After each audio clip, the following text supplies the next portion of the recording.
good? We are back. Yours truly, one and only Paul Pickett, host of the Paul Pickett Podcast, aka Triple P, aka the Common Sense Podcast, your source for music, sports, politics, sport events, and much, much more. Today, I got a guest in the building. We got Mista Jay from NCC. What is it? NCC Records. NCC Records. And he's come through to talk about his documentary, his music, and much more. The documentary is called Underground Experience. Thank you for coming through. Appreciate it, man. Let's start with where you from, like born and raised. Well, you know, I've been here in the Ville most of my life. Okay. In the area. Good. Well, I can't even count how many years right now. But I was born in Trenton. We moved down here when I was Jersey? 11. Yeah. Okay. When I was about 11, 12. So, you know, I've been down here a good piece. You know, used to hang on the north side a lot. That's pretty much where we kind of set up. And, you know, been doing music and stuff like that. I used to go down to, if anybody remembers Unique Studios back in the day, down there on Person Street. That's where I did my first joints down there. We did a show down at the Prince Charles back in the day, back in 99. You know, we've just been plugging away for a very long time. Was it like a specific artist that got? I know a lot of cats say they got into the dancing part, breaking first, and then they got into rapping. For me, it was a specific artist. Like, what got you into like hip hop in the first place? Just hearing like Slick Rick on the block, like Slick Rick. You know what I'm saying? Okay. Hearing people, play hip hop music, and I was trying to figure out what it was. You know what I mean? Yeah. People used to come back in the day when I was, a little kid. Probably not even, barely in elementary school. Come around back in Jersey, and they'd be walking around with the beatboxers, and you hear them on the block. And one of my first joints that I ever wrote was like a version of LL Cool J's "I Need Love." I was writing since I was like in elementary school. So, that's what really drew me into it. What was it about Slick Rick? I was big on Slick Rick, and it was definitely at first the jewelry thing. What caught me was the music, the hearing the show. Yeah. You know what I mean? It was kind of familiar to like, the Inspector Gadget beat. Yeah. You know what I'm saying? And you were like, what is this? And then you kind of got more into the cadence and the rhythms and, the stories and stuff like that kind of drew me in. Hearing him, like I said, hearing LL, yeah, hearing KRS, going on and on into like Digital Underground and different people like that. You know what I'm saying? Just really starting to hear and see, there used to be, I'm trying to remember back in the day, D Barnes used to have a video show. Yeah, you know what I'm saying? You should see that on Saturday afternoons. You know what I mean? Just kind of starting to get into it. MTV wasn't really hot and heavy yet. Yeah. BET didn't really get any real coverage in every household yet. Yeah. But once they started popping off with like Rap City, it was Rap City was the shit. Yeah. Heavy in the Rap City, heavy in the Yo MTV Raps. Yo MTV Raps was the shit as a young kid. Just all those different things. Wasn't that last Yo MTV Raps? Wasn't it like a all out cipher or something? Yeah, it was like an all out cipher. And I remember somebody, MC Search went to go grab the mic, and Special Ed went and snatched it from him and whatnot. You think Slick Rick had one of the most unique voices? He was like the first international kind of cat to really make it on the American scene, wasn't he? Yeah, I mean, he was the first international cat. An interesting story about him that I heard, I forgot who else who told that story. They used to say his voice and his accent was even deeper than he used to use. So that's why Dana Dane would come up with that accent and play with it and stuff like that, because he thought it was interesting. So, it's kind of interesting hip hop story to me. And so basically, did you start rapping first, or were you like? Because like I said, some cats get into the breakdancing part of it first, or like the graffiti or the DJing, or I was always writing. Always writing. I started writing first. I used to do a lot of a lot of drawing and everything. I used to do a lot of, you know, sketches on paper and stuff like that. But I was always doing a lot of writing. You know, I had written. I got a whole rhyme book probably from the time I was in middle school to, you know, till now. You know, basically. What school did you go to around here? I was out in Western Harnett. Western Harnett? Yeah, okay. Yeah. So, but like I said, I hung on the north side. All my, you know, a lot of my homies were from E. Smith. Stayed, you know, posted up off of Brainerd Avenue, hung out in, you know, in Tokay Park. You know, that's basically where our little playground. That's where we were. You know, a lot of times. What was the motivation behind this documentary? Like, because a lot of artists don't really, you know, when it comes to supporting other artists can be very selfish in our own little, you know, wanting our own thing to pop. My thing was I was always wanting to show love. That's how I started. I wanted to have this, you know, whole scene be kind of like New York or, you know, Houston or Oakland, kind of back in the day. You know, those scenes had a lot of unity. Even though you had cats beef from time to time, the cities and the people supported each other that way. Like the music could be done there, and that's how it started to pop on, you know, on other people's radars, because you started hearing one, and then you heard another person from that area. Like you hear, like, say for instance, Houston, you'd hear Scarface. Then next thing you know, you hear, you know, talk about the Ghetto Boys or Slim Thug or UGK, you know, or Power Wall. You know, you start to hear other people bubble up in that area, and then that's how it got on the scene. On like Oakland, you'd hear about E40 and Mac Dre and Too Short. Who was one of my favorite of all time. Yeah, definitely. Definitely dope. You know, you hear about JT the Bigger Figure. Yeah, JT the Bigger Figure from Florida. Yeah. Why do you think we're not like a Houston? I mean, we got the talent, but there's clearly something missing. If you had to pinpoint one thing that's missing, is it the unity like Atlanta? I think so. I think it's the unity. I think, you know, there's everybody segmented. You know what I'm saying? Even going back in the day, you know, everybody wasn't dealing with everybody. Just talking. It was always a competition, right? Yeah, it was kind of competition. Friendly competition, but it was always a competition. It was never let's unite like Voltron and, you know, bring the resources together. And I've actually had situations like that. Like back in the days, the cat that used to run the BTS crew, I think his name was Kenny. We actually went half and half on the show at Greenville, and it didn't go down like, you know, we planned, but it, you know, it was definitely a unifying moment for me, because we also had a situation pop off at a club where another crew, I don't know if you remember PK and Wise Entertainment, where some stuff popped off, and they actually kind of came to try to help out the people I was with, because I was with BTS, and, you know, we went to the spot that was it was like one of those spots where the cops were checking for like guns in your car and your trunks before you go into the club. So I already knew it was like out of my element. So unity, that's what you think it is? Unity? Yeah, I think, you know, I had this discussion with Bomb Shelter a few days ago. You know, everybody was kind of segmented, and even having discussions with certain, you know, other cats doing this documentary. It was segmented. You know, people are doing something over here. These people are doing something over here, you know, kind of during the entire time. Like, you know, our group back in the day used to be called Omega Clan. You know, we ended up growing from 4 to 32 members. Yeah. You know, we try to do shows at talent shows at E. Smith, try to do stuff over here, over there. You know, met a lot of roadblocks. But we were doing our thing in our corner. You know, RPMCs were doing their thing in their corner. You said RPMCs? Who's that? I'm not familiar with them. Was it? Lord, I'm trying to remember.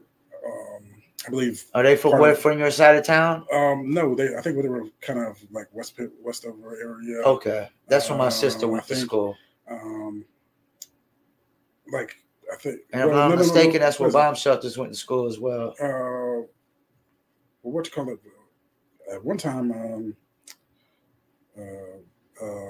one time, Filthy went to Smith. Okay. So, but I think it was like Terry. I want to say Terry Sanford area. I think maybe because Rain, I think, was a part of it at one time, or a couple other people. Terry Sanford used to have them cake parties back in the days. I thought they was like the coolest school because I had a friend they would call the ITK parties, and used to get me in free because I would rap, as long as I would rap at the party. They used to call me Rapping Paul. They would never call me by my rap name. Never ever. They were like Rapping Paul, Rapping Paul. Is there still opportunity for the unity to come together? Is it got to be with the younger cats though, or some of us like? I think it's a little too old, or do we gotta like lean on these young cats to try to get them to unify, or what's the solution? I think they're trying to work on some unity now. I've seen some people trying to really press that. I think it's going to be part of the OGs to come up along with the younger cats, to come together and try to push the scene where it needs to be. Because, like I said, everybody was doing everything in their own corner. RPMCs, Ivy League, Ground Zero, Bomb Shelter, us, Omega Clan, several other different groups and ambassadors. There's a whole bunch of different, cliques around the town that were doing their own thing. So, it's going to be dependent on all of us to try to come together. First in Flight, I don't want to leave. Yeah, they were nice. Yeah, I love that crew. Rain and Big Cass and Traffic and D Murder and I want to say Sweepstakes was part of them at the time, maybe. I think so. I don't want to leave no names out. But, I'm trying to catch up with Cass too. I've been trying to get back and forth. I've been doing so much on this. So I'm trying to get up with him and sit down and talk about his story as well. But yeah, it's going to depend on all of us to try to come together and network, and that's what I've been trying to press in every interview and every time I talk to somebody, just trying to network and stay up and really try to make something happen, because there's no reason that we can't do everything here. You know what I mean? Yeah, you're right. There's no excuses like that we can really give except like blaming ourselves as a whole or as a collective. Like I was telling Bomb Shelters, you got individuals that have done some individual things, but I think a lot of people cling on to this J. Cole should put somebody on from Fayetteville mentality too, and I'm not really with that. I think J. Cole, I always say I felt like he did it right. A lot of people, I would agree. Fayetteville is probably the most talented city, and we're probably always going to say, we're probably going to be biased and say we're the most talented city, but I always feel like Charlotte should be the hub for North Carolina because it's the largest city. The biggest cities always should be the hubs, not like there's when you go to any state, you go to California, the fourth biggest city is not the major hub. You go to New York, the fourth biggest city is not the major hub. Even when you're talking about the Houstons and Houston is probably, I don't know what's bigger, Houston or Dallas. I don't know, but they're probably like equal, right? And Houston's more of the music scene and whatnot. But the fourth biggest city would never be, the front runner. Mm-hmm. And we're really like the third or fourth biggest city when you're talking about population. I mean, Raleigh's bigger than us, a lot more popping downtown. And that's another thing. Our music scene is really terrible around the town. Like I remember back in the days, there was always a show. There was always, something you could find, whether it was open mics or getting maybe some small paid performances, 710 Drag Strip, the joint we was talking about on Skybo the other day. Mm-hmm. I mean, it was just always joints. Murkison Road, the schools like E.E. Smith, the talent shows. Westover used to do stuff all the time. Mm-hmm. How did you go about picking and choosing who you wanted to have on the documentary? It's just kind of by just reaching out to people. You know what I mean? I'm really kind of gathering, Did you have specific people that you were shooting for at first? Not necessarily. What I ended up doing was like I did a show in Sanford, and there was a lot of different artists there, and I wanted to just start by talking to a lot of the different artists, a lot of the younger artists that were coming up, and I performed there as well.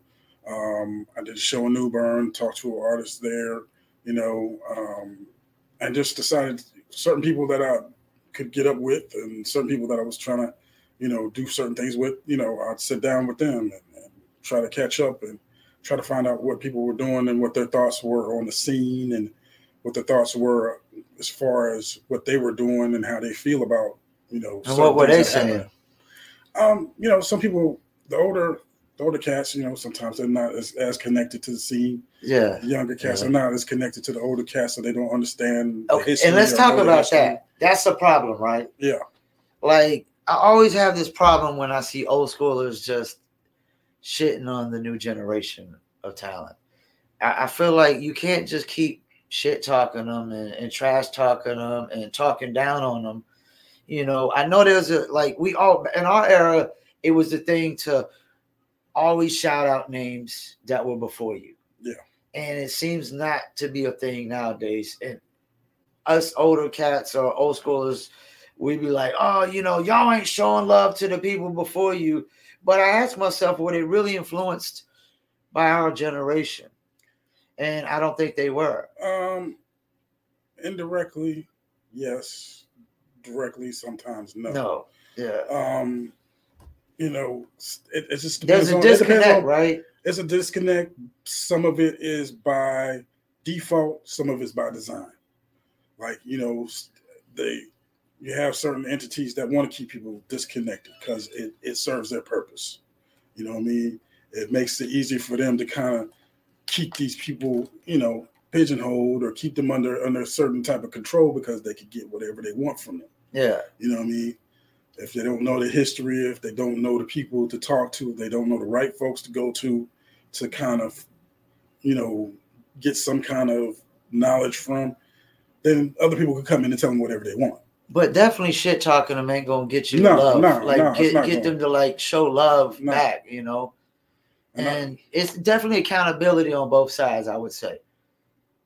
Definitely. I think, we have to kind of take some responsibility and have to understand. Find a different approach, maybe? Different approach, and sometimes just offering the olive branch. Yeah. Just reaching out. Be the bigger man. Just touching base with certain folks and being like, hey, man, what's going on? What are you doing? Find out what they got going on. And then, I might do it this way. Yeah. I might do that way. Maybe you might want to take a look at this. You know what I'm saying? Just suggest certain things to them. And they can take it or not take it. And you just got to keep moving. So you in tune with a lot of these younger cats locally around here? I'm learning, not so much myself. I'm learning. I'm networking. I'm always networking. I'm always I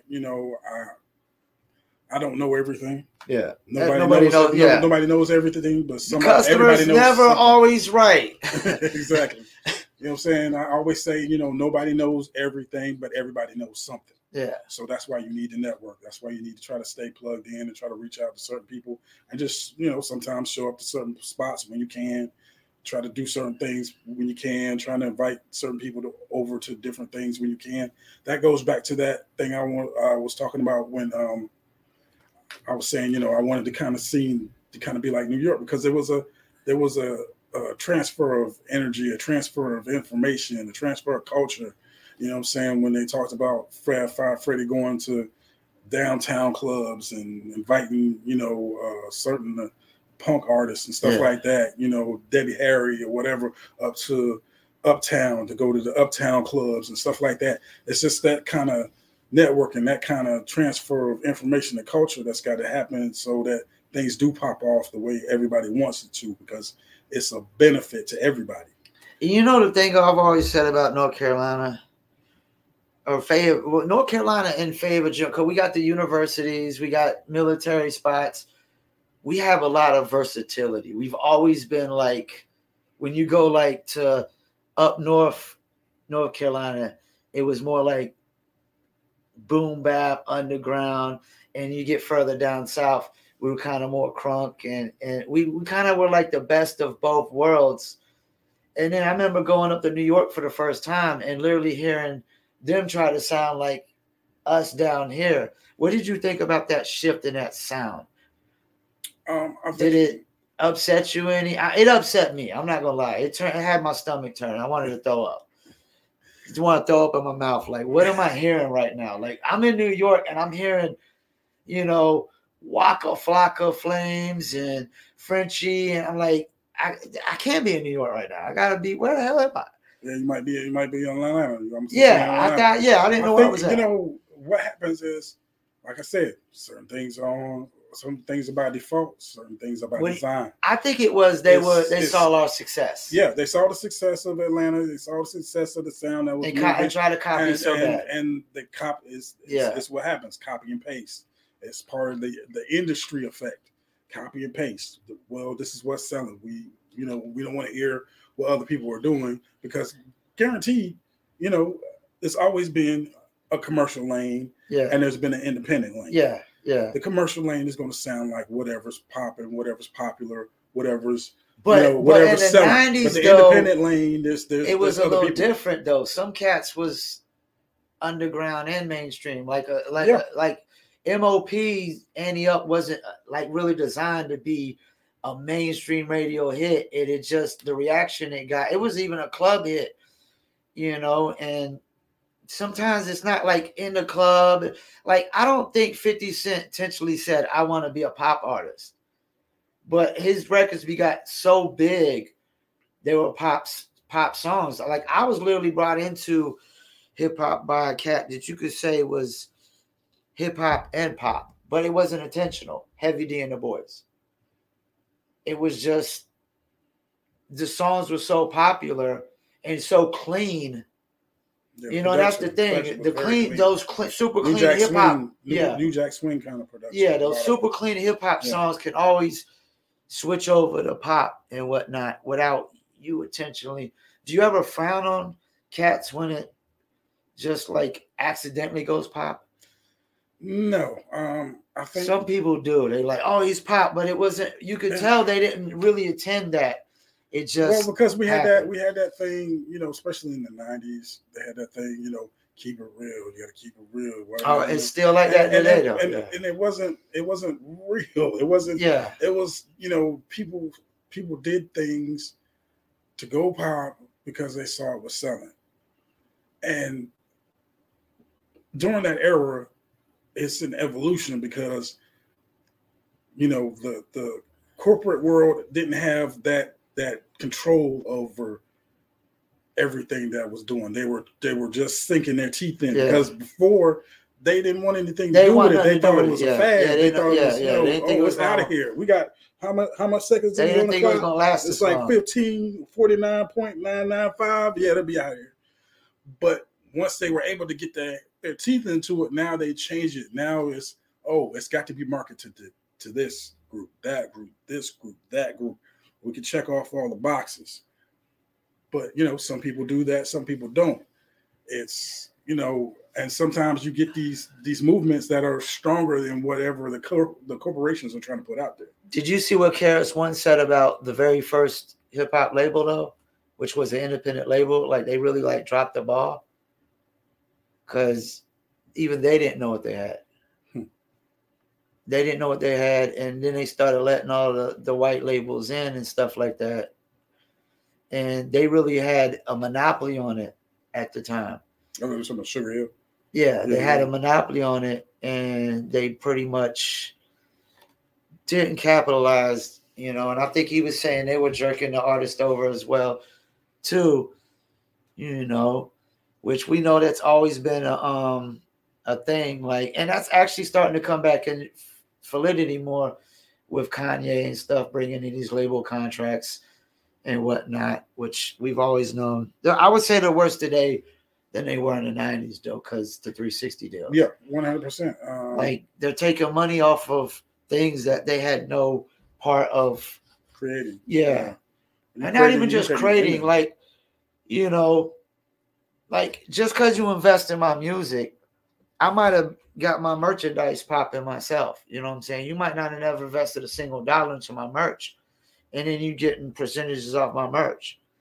You know, and then some of these artists are even booking the venues themselves, and you still getting pieces of that. And it's like, I only think labels should only get money back from the places they invest into, you know, and which is typically only investing into the music itself. Definitely. You know? Well, now, you know, they're getting a piece of everything.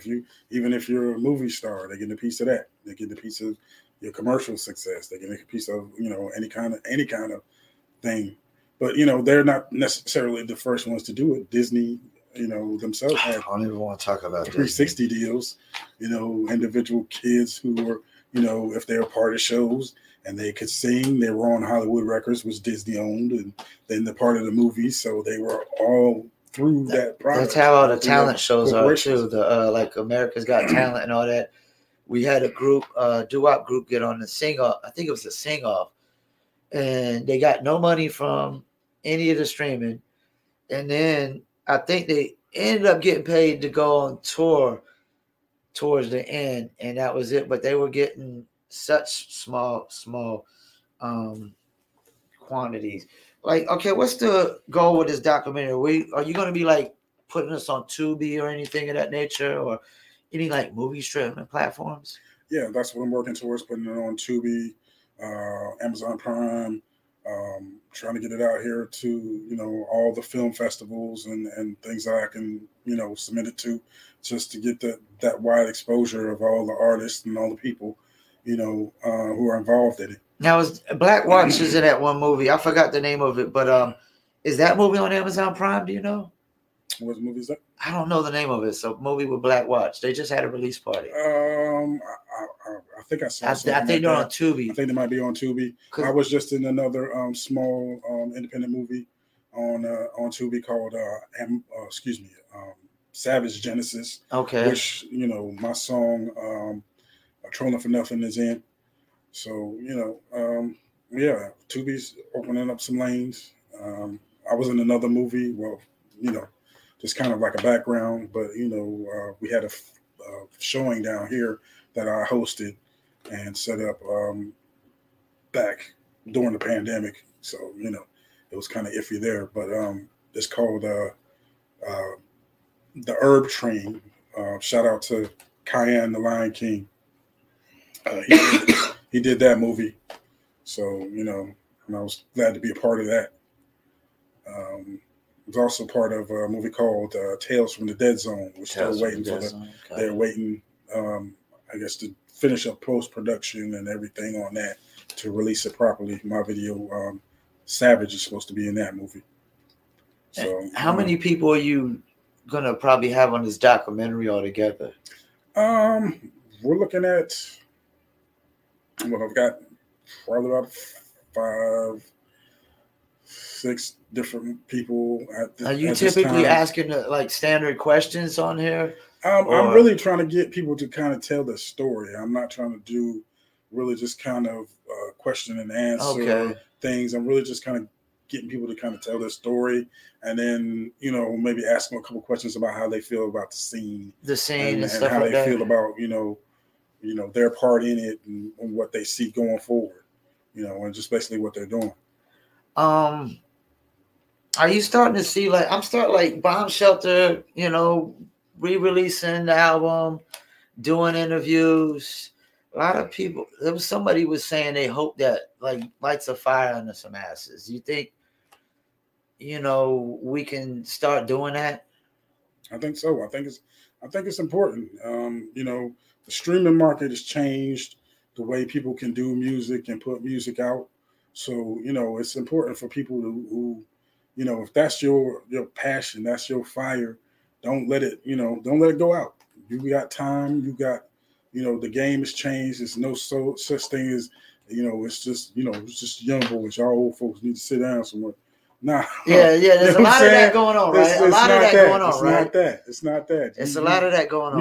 Music is timeless. So if you got the energy, you got the passion to do it, you know how to, you know, conduct yourself and conduct your business and go out here and network with people and make some things happen, There's no reason you can't. And it's so much. Everything's so much easier than when we were first coming up doing it. Like, you know, everybody didn't have access to software, you know, you record at your own house. I mean, because now I can literally just record a song, do the artwork, and distribute it in 30 minutes to an hour, as long as I don't, you know, you get through it in like a couple takes and whatnot. Back in the days, it was just a longer process. Distribution had more value, you know, than ever. Distribution was like gold back then. Definitely. It was like gold. Now it's like shit, because there's 100,000 songs being uploaded. Now, what do you think streaming is a good thing or a bad thing? I'm like, it's a 50-50 proposition, because once again, we're dealing with the two different levels. We're dealing with the commercial level, you're dealing with the independent level. On the commercial level, any commercial producer, studio owner will tell you, well, put out as many songs as you can put out. That's consistency. You got to make sure you keep putting out music, keep putting out music, keep putting out music. Well, there's two different sides to that. If people don't catch what you're doing, you're just trying to throw stuff up against the wall to see what sticks. If you have a catalog of music and you're going to put it out there and you have a purpose, then put it out there. But what you're going to have to do is keep pushing those things as if nobody else has ever heard. I actually disagree with that. I'm going to tell you why. Take a cat like NBA Youngboy. He does that, right? He's number 2 streamed on like behind Drake. So he drops a music video about every week. But you know who another cat that did that, that's a whole different realm, is Russ. He dropped a song every week. Because, see, that's the thing. Unless you're advertising, if you're not putting no money into advertise, at least the minimal $1 a day, $2 a day, just simply uploading it is never going to be enough. Unless you're doing it at a larger portion. And I think with this, and that guy that was saying, and it doesn't necessarily got to be music. I think that's where they're going wrong. It's really about content. I think you do got to pump out a shit ton of content nowadays. I really think this, unless you reached a certain point where your fan base is like, you know, you got a real major fan base locked in already. Yeah, you could probably space it out like a Joyner Lucas. Mm-hmm. But to me, until you get to that point, you almost got to just ram it down their throats. And I think another thing I have a problem with is, I don't know if you agree with this, too many artists go in this mindset, I got to make money from day one. And I think that's a big problem. I think this is a legal dope game. It's like The Wire. You got to give out this little tester, get them hooked. And until they get hooked, you know, you got to kind of keep trying to get them hooked. And then when they get hooked, it's a whole different game now. They're hooked. We can sell it. We don't got to give it to them free. But I think too many people go in this mindset they should get paid shows out the gate. Like a dude to start rapping like last week. You know, these young bucks, they start rapping like last week and like, yo, I should be getting paid for a show. But if me and you were to book them, we would lose a lot of money. Exactly. I've done shows where years ago I had a guy come up to me talking about, y'all should be paying me to do da-da-da-da. I'm like, I don't know you from a can of paint, bro. Yeah. No disrespect. No disrespect to your talent. No disrespect to what you're doing. I don't know you from a can of paint. And if I don't know you, just like you don't know me, how's that work? I think we throw this I should get paid for my art kind of thing out a little too much. Like even Picasso had to, you know, these cats had to get, you know, they probably had to give away a bunch of free paintings to get to the point. You know, it's like I look at actors, the grind of an actor, they could go do Broadway for like 10 years before they get an acting gig. And rappers, we want like this overnight success. Yeah, but there's no such thing as an overnight success. Even an overnight success has got 10, 13 years in before somebody sees them. I mean, it doesn't even necessarily mean they got 10, 13 years worth of shows. They got 10, 13 years worth of effort in some realm, some way, shape, form, or fashion. Those 10,000 hours people talk about. You know what I'm saying? You put 10,000 hours into a craft, like a comedian or an actor or somebody. Those 10,000 hours you put in, they eventually pay off because you've done all the prerequisite work to get where you need to go. But it's a lot of people out here. We got those get rich quick schemes, and that's just not the way the world works. You got to put that work in, and if it's truly your passion, you're gonna put the work in, and it's not gonna feel like work. Would you think? I don't know if you agree with it. I think to me, the rap game has turned into almost like it's like the military. I think you know where I'm about to go with this. It's like it's become the last resort for a lot of people. Like, because there's just everybody trying to do it. I mean, you got the worst of the worst. Then you got the average, above average. You got great. I mean, you got everybody's trying to do it. I mean, you see cats like Soulja Boy who were very simple when they came out in basic, and anybody was like, "Well, I can do what he's doing." I've almost felt like it's become like the last resort, like for a lot of people, and everybody tries to do it, and nobody knows what they're doing. There's two parts to the business: the making music and the breaking music, and I feel like the artists don't know nothing past that line of making music, and I think that's always going to be a problem. Well, I mean, I think it was always a problem in the beginning of music, period. Yeah, because you had everybody who was, when you had jazz singers, everybody wanted to get to a jazz club, try to sing them, and then figure they big as Duke Ellington or whoever. Yeah. Then you had rock stars. Everybody had a garage band. You know what I'm saying? And they figured they were going to be as big as Aerosmith or whoever. And, pop stars. Everybody wanted to go sing, when they used to have those little things in malls, and they go through their little video in the mall booth or sing or whatever. Oh, now they're going to be on MTV. Well, this is the new era of that. This is the new age of that. Everything has an evolution. So this is where we at. Everybody wants to rap. Everybody wants to, don't know anything about the history or how to be an MC. They just want to get in the booth and say some stuff. Yeah. Get on the beat and figure, all right, now I'm going to get a paid show. Now I'm going to get, money. Now I'm going to get, all the trappings of being famous. You said MC. I'm glad you said that. We're kind of in the era where everybody's redefining things, right? Like freestyling in our era was you spit it off the top of the dome, no written. You just go in. Nowadays, freestyling is you just go in and do a written, right? They pretty much redefined it. Well, not necessarily. It's kind of like going back to the original. Yeah. Because, cats who talk about, you ask cats back in like Kane's day or B or whoever, they said freestyle was just a freestyle. It's something I wrote that I'm just giving away. Okay. So, and then that even changed. Comes back, circles back around. Then that changed. The freestyle was just you spit it off the top of the dome.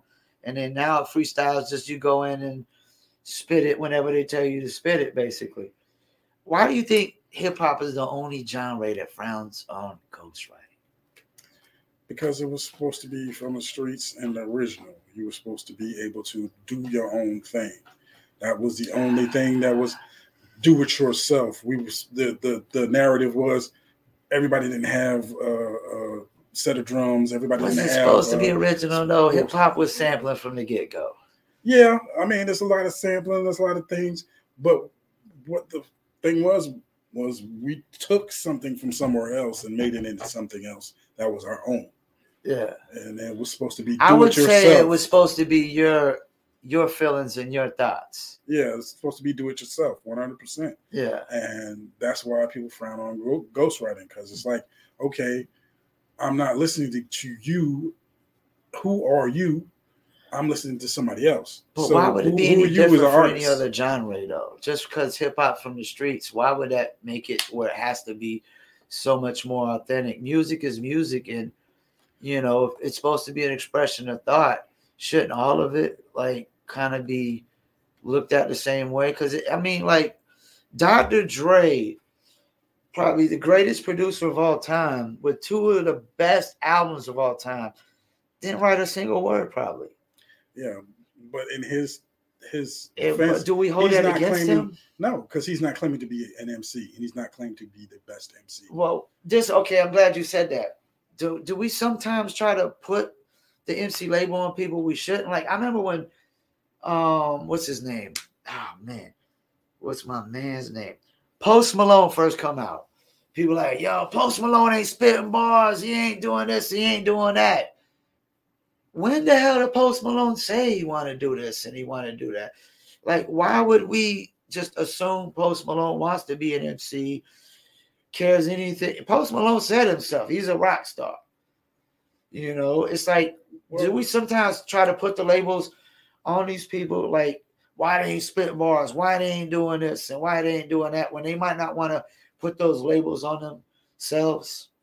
Some of it is we allow other people into that lane to define other people for us. Yeah. Especially in the culture.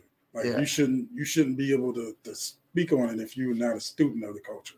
That's just my thoughts and my mind about it.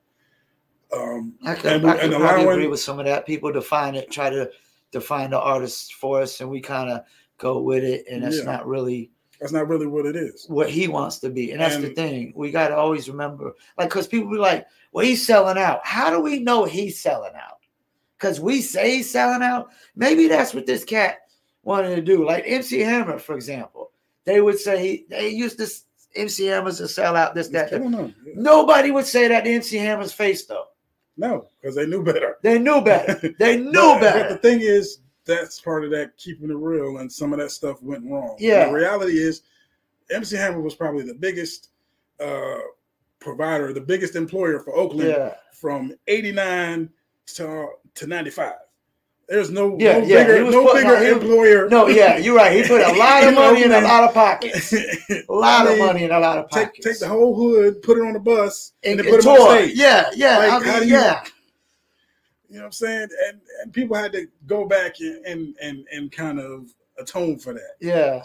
So now the people go, oh yeah, now we got to give him his props. He maybe wasn't the greatest MC, but he was the biggest hip hop entertainer. And that's he's the reason for everybody being able to sell like they sold after the fact. Entertainer, that's another good word. Like, you got some artists that are just recording artists, and some are performing artists, and some are both. Yeah. You know, I think that's another thing. We will put the expectations on every recording artist to be a great performer. And we can't do that. Everybody can't be a great performer, right? No, everybody can't be a great performer. Everybody ain't a doctor. Everybody ain't a nurse.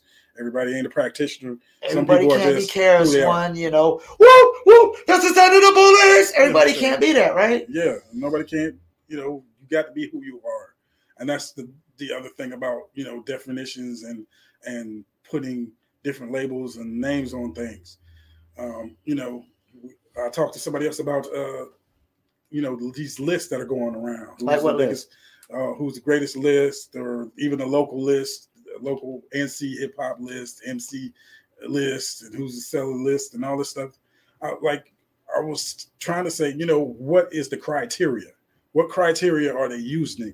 What words and what specific labels are you putting on these artists that put them on these lists? I like to have two different lists. I like to have who's the best sounding like rapper list, or who's the great. I don't think the greatest and the best are the same. Yeah. Like, because when you talk about greatest, you always got to include success in my mind. And to me, the most successful rapper of all time is Jay-Z. And that's not just including like success within rap, just overall. Yeah. Jay-Z, businessman, and Kanye might be right behind him. Yeah. Kanye, I mean, Eminem could be there if he was less humble and more focused on probably different businesses. But he don't seem like he has that John D. Rockefeller mind like Jay-Z has. And I always thought that couldn't be coincidence. That they chose this name Rockefeller, and literally this cat was the John D. Rockefeller of hip hop. Literally. And people to this day still don't see what Rockefeller did. They still, it's like punching them right in the mouth, and they don't get like the do-it-yourself motto is really the best way if you can. Yeah. I mean, especially if you want musical freedom, musical control. Because, like, you look at the Locks, you got Jada, who said, he clearly said out of his mouth, I don't want to risk my own money on my own albums. Mm-hmm. Which I was like, I took that some kind of way. Like, you're not willing to bet on your own self. Sometimes you got to bet on yourself. Sometimes you're the only one who can bet on you. You know but everybody Styles else P will always bet on himself. Yeah. But Jada won't. I always felt some kind of way about that. Like, do you truly believe in yourself and you're not willing to bet on your own self? Well, some people's focus isn't business. Some people are better, they know and understand what their lane is. Jada's lane is just dope rhymes. He's a lyricist. Dope rhymes. That's a good point. Ghost and what's called, you know what I'm saying? They are businessmen. He owns a juice bar. Like, they own the juice bars. He understands a little bit more about being business minded. Well, I think Jada owns part of the juice bar too, don't he? I think they both own the juice bar. But some people are more geared toward one thing or the other. And when you understand that, then you go, oh, okay, well, it's just like people have to know their lane, know what's for them and what's not for them. So, What's your take on like the mainstream sound nowadays? I know it's not a lot of 90s cats' cup of tea. And that goes back to what I just said. To me, it's like that goes back to what I just said. To me, it's like it's back in the 80s. What's not for you. I feel like we're back in the 80s, where the production is just so basic and so simple. Yeah, some of that is very true. And things come around, like Wax has come back. I got right over here. I was showing Bombshell. I got like a few cassettes in there. They're literally, I mean, I got a small hand, as you can see. They're no bigger than my hand. They're so damn. I didn't even realize they were that small. So I opened it up. I'm like, damn, I don't remember them being this small. They're just so damn tiny, And they was like, these are probably collector's items. I was like, yeah, because most people don't have. I got some Organized Confusions in there, Boogie Monsters. It's an oddball collection. It's a very, even like Mr. Long, the Thought I Had a Fart joint, but I shitted, which was like a B-side. And that's the thing. There was more comedy in hip hop too back then. Yeah. But you got some cats, more versatility. Yeah, I think the sound, like I said, some of it is just knowing what's for you and knowing what's not for you. Some of it is, I do agree with a lot of that. That is kind of like 80s, like, things go in cycles. Yeah. So things come back around, different sounds, different beats, different things. And, again, it's the commercial level and it's the independent level. You got cats like, Young Dirk and all those other cats and then you got Griselda. Yeah. And then you got Coast Contra. Yeah, which Roscos's kids. Yeah. Yeah. So, I mean, we were talking about them when Bomb Shelter was here. Yeah, it's something for everybody out there. But of course, terrestrial radio is the way it is, so you don't necessarily get all the diversity of going out there if you search for yourself. And that's more what it is now. You got to search for yourself. So you would probably agree there's fan base out there for everybody, right? It's 100% a fan base out there for everybody. I mean, everybody. Statistically, it doesn't matter. There's 8 billion people on the planet. Yeah, that pretty much. I mean, even like the most basic cat on that right now we could listen to, he could probably gather some fans somewhere. Yeah. Yeah. I mean, anybody can gather a fan base and get things like I said, there's 8 billion people on the planet. Everything you could think about, anything you could think about is either going on right now, happening right now, or getting ready to happen.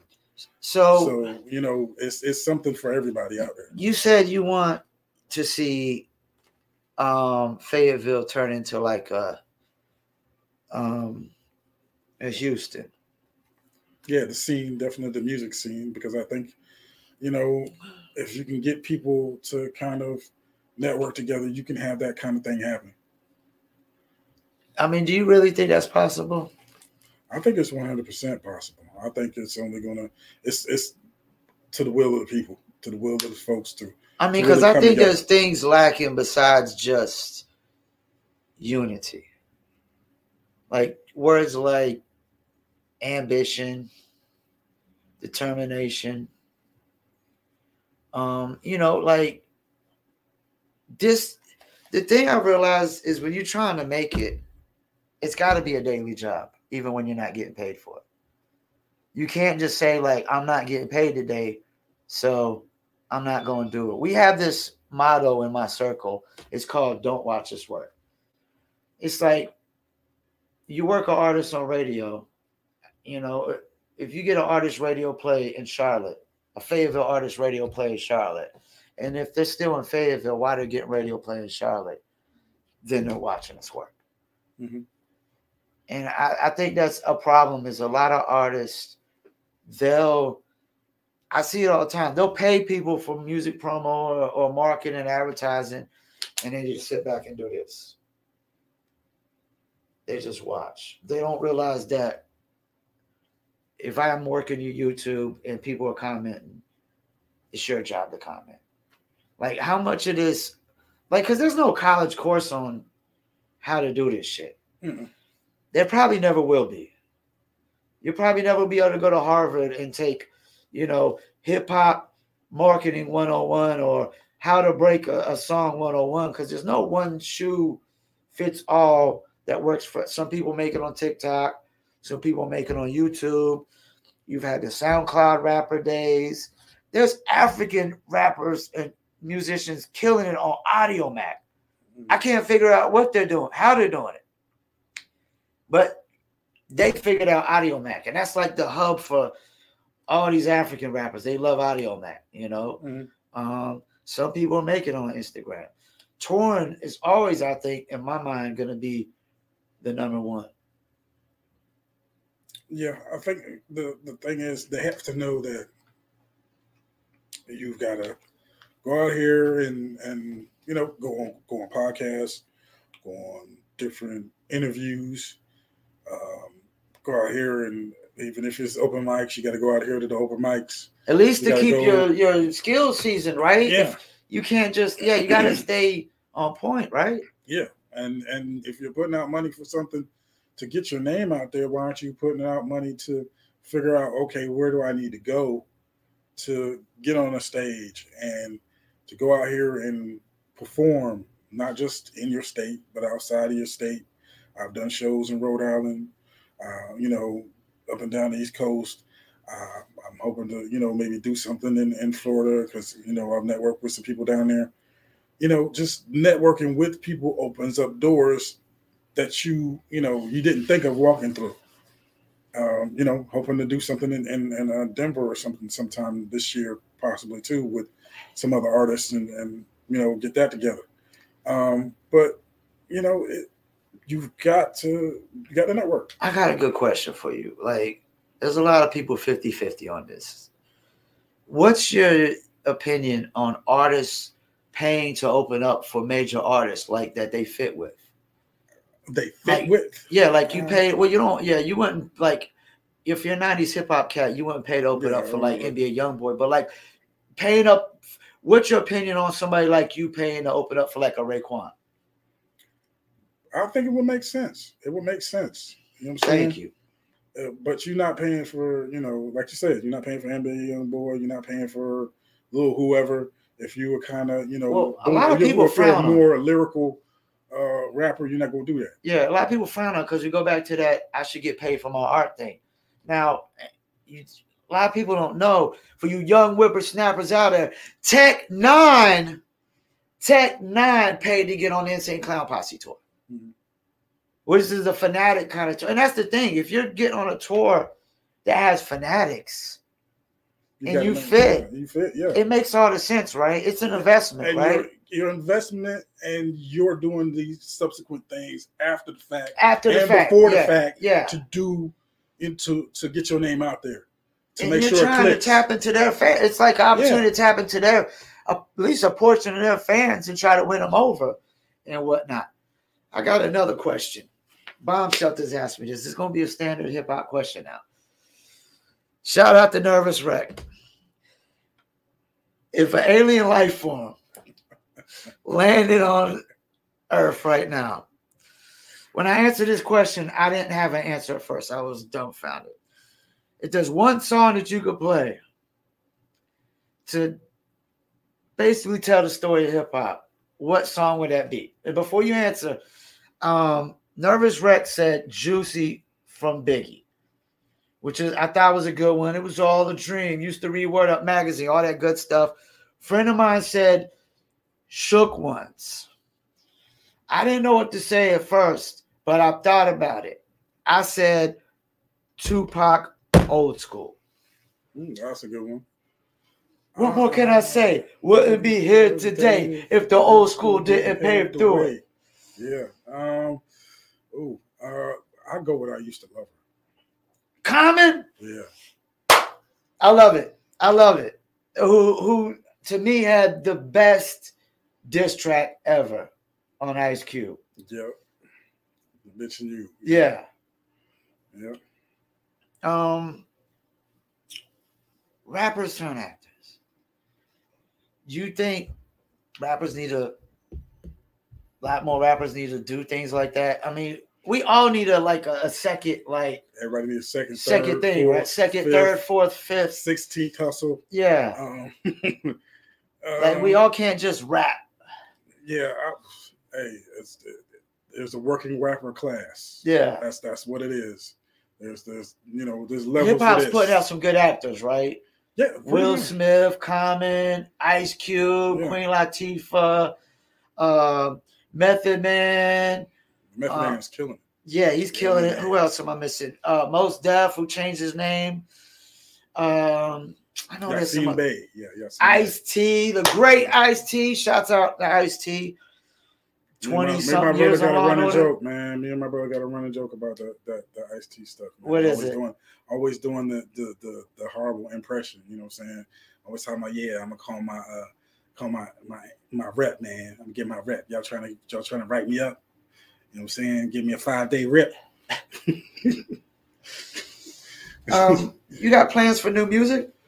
Right now, I got One Heartbeat Away. You know what I'm saying? Called, that's the album. It's called One Heartbeat Away. It's got cats from here in North Carolina. Fat, Eddie Ruger. Okay, I've heard of him before. I don't know if I've ever checked out his music before, but I've heard of him. Definitely check him out. Check out Fat. Check out Fat Boy. I got some other cats on there. I got MC Search on there. You got MC Search on there? Okay. One Heart on a song called Message to Hip Hop Part 2. And some other surprises on there. And we're going to play the trolling video for the outro. Shout out to Hunt Day. Yeah, I definitely, when I first heard that beat, I was sitting there thinking, like, this sounds like a Ford beat, a Irvin Ford. And then when you said it was Rick Marvel, it just made all the sense in the world. Yeah, shout out to Rick Marvel. I'm trying to get him on and he's over in Germany. He's over in Germany. Yeah, he's over in Germany. The second biggest market in hip hop. Yeah, I'm trying to get over there. Take front. Yeah. When do you plan on finishing up this documentary? I'm hoping to have everything wrapped up by November. The Underground Experience show will be in the artist block in Greensboro, November 18th. So everybody tap in now. We're looking to line up artists and get everybody locked in. I'll be doing some interviews there with some indie artists. And how long is this documentary going to be? Probably looking at like 2 hours. 2 hours? I think so. We're kind of doing I kind of wanted to do it in the vein of the show, talk to the artists. Are you telling your story on there too? I'm hoping to kind of tell my story and try to let people know about the history of Omega Clan, the Empire, and Okay, yeah, that was the other group, the Empire. Yeah. So just let people know the history of NC hip hop in general. And what's NCC records stand for? It's North Carolina Commission Hip. Commission? Yeah. Okay. And are y'all from the Ville? Yeah. Okay.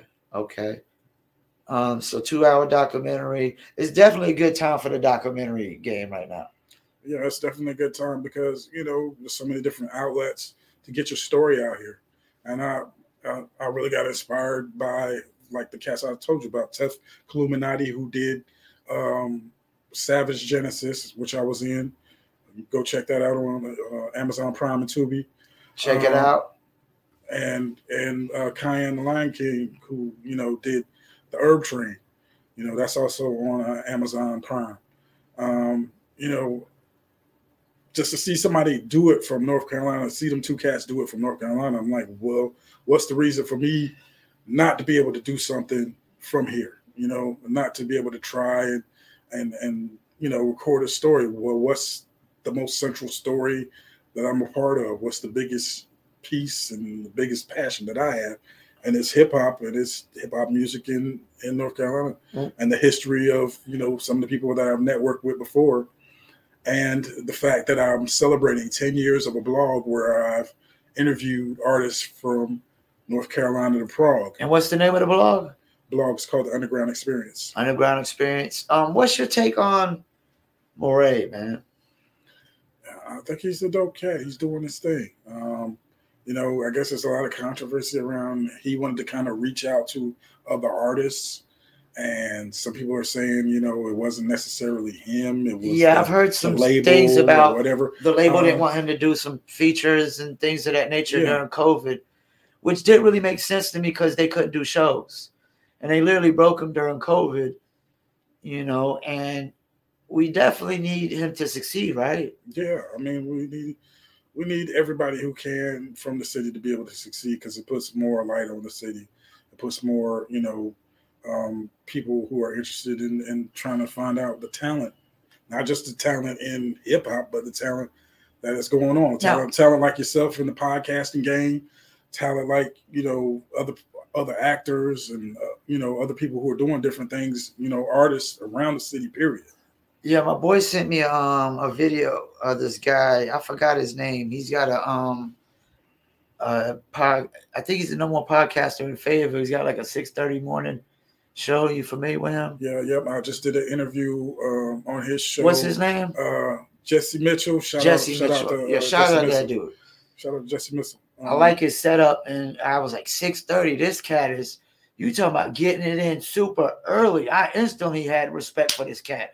And I didn't even see nothing he's done yet. I was like, whoa, 6:30 in the morning. His joint a couple times. So we need more of those cats, right? Yeah. Because you remember the Larry Pickett show? Used to be in Raleigh. I was on there twice. I reached out to him recently. Yeah. I was supposed to be on there like the last show before the last show he did. And it didn't work out. They cut it off. Now, let me ask you this. Okay, why are we talking? Like, all right, so maybe we need something like we need a few heads to come together and invest into a show. Because think about it. You could buy slot time on non-peak hours. Yeah. And you could get a whole good 30-minute segment, hour segment, cheap. You know what I'm saying? Because maybe we need something like that. But I think we need some people to invest. Definitely. Into something collectively. Not just say, hey, let's go, support each other's post, or let's go watch each other perform, or we definitely need somebody to come through collectively and say, we're going to invest into something, whether it's an independent label. Do we need that? Do we need an independent label? We've had like whatchamacallit, Rolling Weight and Cakes was on Loudmouth. I don't know if that was a Fayetteville-based label. I don't know if it was. I don't know. We've had Spot Rushers Entertainment was in North Carolina, which Big Ski. A lot of cats don't know about Big Ski. Was out in Paradise back in the days. Had a record called "I'm the Man." He ended up like being like the head marketing guy over there at Spot Rushers, and I remember they had a few groups. We had the North Carolina's My Home, did real well on radio one time, but nothing really panned out with Rhino and and Shay and them. Crime Family, right? Crime Family. You know, we've had Character Assassins was in The Unsigned Hype. Bomb Shelters was in Independence Day, which was also the first time you heard music from The Therapist, aka J. Cole, which will be coming out soon. Be on the lookout. Yeah, man. I mean, Black Sheep. Yeah, you might as well shout. You know what Fayetteville State did the shout outs on the cover. Yeah, Mr. Long. Yeah. We got. Which I was trying to network with Mr. Long. I don't have his number. Mr. Long. I got the Maxi in there. Ninth Wonder, Little Brother. The Baby. I mean, we even got R&B. We got Fantasia, Anthony Hamilton, and what am I missing here? What are we missing, man? I don't know. It's things happened in segments from different places in different parts of North Carolina. Like you said, with The Baby and I mean, he put on a cat from Charlotte, didn't he? Didn't Baby put on somebody? Petey Pablo. I forgot about Petey Pablo. Matter of fact, Entice was from Winston-Salem. Shout out. There's some cats that were born here from North Carolina that don't claim it, like Luther Vandross and Jermaine Dupri and things of that nature as well. I mean, we even always do well with like American Idols, always having big American Idol cats. Clay Aiken, what was it? Clay Aikens won it. Clay Aiken. I mean, Fantasia won American Idol. Dartree. There was another cat from We're not hurt for talent. Hickory, North Carolina. I don't know. We're not hurt for talent. Shout out to Yang Fu Front too. Yang Fu Front's from Durham. Oh yeah. I forgot about them back in the days. They had like one album, right? I'm trying to get up with them, and hopefully maybe we'll have something on the documentary. And that's another thing. Yeah. It ain't just Fayetteville. Like, I seen them Durham boys come through Fayetteville and shut the show down. Josie Moe and the crew. And I was looking at everybody in Fayetteville like, did we just really allow this to happen? Did we just allow these Durham boys? And what was crazy, though, a week later, I saw Josie Moe on the news. It was some the gang violence in Durham and stuff. And I was like, that's why we allowed Durham boys to come through, the Bull City Hustlers to come through and down terrible. And Raleigh, Chapel Hill, Kazi, Chapel Hill area. Yeah, Kazi, yeah. Which I had come down to open up for Lazy K. Yeah, man. Yeah, Kazi's doing this thing. Matter of fact, he's doing acting now. Because I just did a thing with dude, sorry, man. I'm gonna have to get up with you too. He's got one thing up in Raleigh. He's a comedian. He's doing like a mixtape now too. Shout out to you. We need more. Sorry about the name, but yeah, man. It's like I said, everything just blew up in little cycles and little spurts and stuff. And I'm like, I was talking to my brother. I said, if everything would have came together at a certain time, especially like in the mid to early 90s, they would have flooded the zone. We had an East-West Records thing back then, showcase, and certain people were on it from our clique, our collective, and there's a whole lot of stuff behind that, but and even us, what I'm saying, we got a call from Warner Brothers at the time for a distribution, a development deal, excuse me. Okay. Development deal. And we didn't know what to do with it at the time. Yeah. What I'm saying? We were kids. So, and that's another thing. A lot of people get in it so young, like Lady Luck, who I did saw with, she was like literally 16 or 17, and your family has to step in and have power of attorney and all that and whatnot, Yeah, man. We definitely need more of this because it's kind of crazy how this worked out. You just did the documentary segment with bomb shelters at the skate zone. And then now you coming through here to do the podcast. We need more of these things, these one hand wash the other kind of things. and really take advantage of the timing of things too. Yeah, definitely. You know, and that's why I was like, when I found out you did the documentary, say, oh, like, well, this works out good because you just did the joint with them. Because we could actually even talk more. You know, it's more bomb shelters talk too. It benefits them as well. You know what I'm saying, and not just me and you. Is there anything you want to like just get out there that you want people to know? Well, right now we're having a fundraising event for the documentary. It's on the website www.empiremusic.com. Go to the blog. We have the rate sheet. You can get your IMDb, credits as a producer, as a sponsor. You know what I mean? Go ahead, tap in. It's the rate sheets your on fundraising is linked in with IMDb.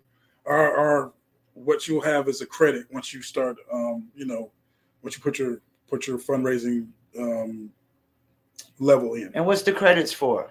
A producer, associate producer. You'll have a credit as a sponsor. So okay, go ahead and tap in and check it out. So this is like so people can like get like shout outs on the documentary and get their name included and stuff like that on the credits and whatnot. Yeah. Okay. And what's that start out as? Like the pricings on that? We got they charge like $1 per credit or something like that, or no? What I'm doing is funding the movie. Okay. Funding the movie, funding the actual funding the actual making of the movie. And basically what we got here is the credits start out well, of course, if you're outside the people I'm basically networking with to sit down, there's a booking fee. If you want to be a part of it, actual sit down is $45. Performance on the film. That's for like, so the booking fee is for people that you haven't reached out to, but they might want to be into it. So you're allowing people to actually pay on there and tell their story as well. Yes. Okay. Performance for the concert, that's $50. Special thanks. Oh, so credit. You're gonna have a concert based around it too. Yes. So is that gonna be like your whole release party thing kind of deal? The concert. The concert is basically going to be the closeout for the whole film. Okay. I'll be recording the concert that will be part of it, kind of like Rhyme and Reason, kind of like now, the show. People in the documentary going to be the ones performing. Yeah, some of the people that okay, some of the people in the documentary. Okay. Like I said, special thanks credit, that's $49. The associate producer credit, that's $100. Co-producer credit, that's $250. Executive producer is $600. So you can tap in. So basically, they pay $600. They're basically you put them on as executive producer and whatnot. Exactly. Okay. So tap in. Go ahead and go to the site Empire Music spelled MUSIQ, and check it out. And tap in and become a part of this movement. What we're doing. What's your socials? I'm gonna throw them in the description of the videos as well, but just so people know. IG, that's NCC CEO. Facebook is NCC Record Empire. With and without the space. There's two different ones. NCC Record Empire, that's Twitter, and of course NCC Records the Empire on TikTok. Okay, so we got the documentary, you got new music. Anything we missing? Like I said, just tap into all of it. Anything else we missing, just go ahead and go to the website. Like I said, and the show will be at the Artist Block, November 18th, 8 p.m. Will be so you already got the date for the performance and everything, November 18th. We're going to lock in. We're locking in all the artists and anybody else who wants to be involved. Please lock in. Please tap in and go to the website and get my contact information and hit me up. Now, you only looking for North Carolina artists, right? Yeah. That's what we're doing right now is North Carolina artists. So it's not just limited to Fayetteville, so it's just North Carolina artists, period. Yeah. I've interviewed. And now, would they have to travel to you? Greensboro. I can travel to them that will be setting up, And that's part of like the up. fees, right? Like of why you had a fees, because just in case you got to come to them and whatnot. Yeah. Okay. And we'll definitely try to put something in the description for that as well, and the links to that. Well, I hope y'all enjoyed it. You can come on, again, have some more hip hop discussions. I mean, because you really can't tell the whole story of hip hop in just an hour. Like hour, yeah. There's just so much we missed. There's so much we can include. Once again, I want to thank y'all for tuning in. Mista Jay, Paul Pickett Podcast, and we out.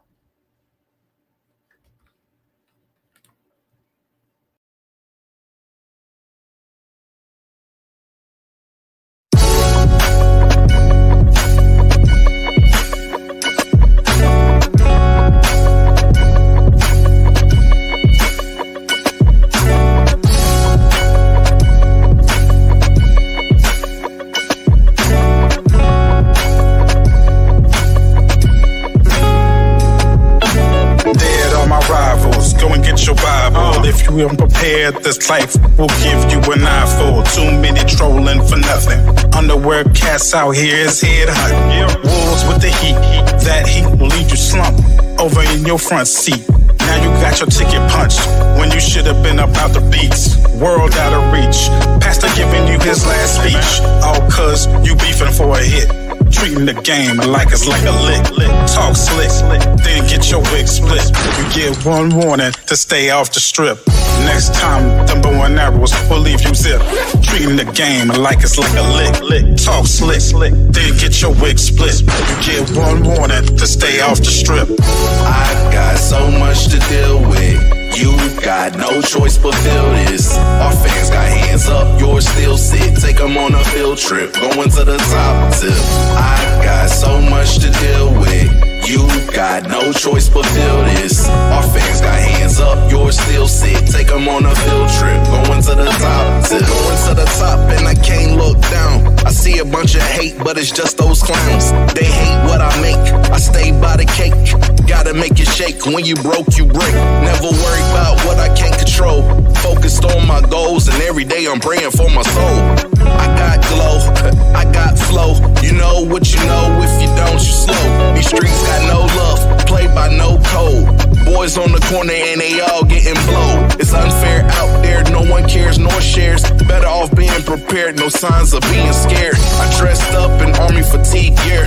Circle so small, no room for a square. Keep trolling, they might put you in a chair.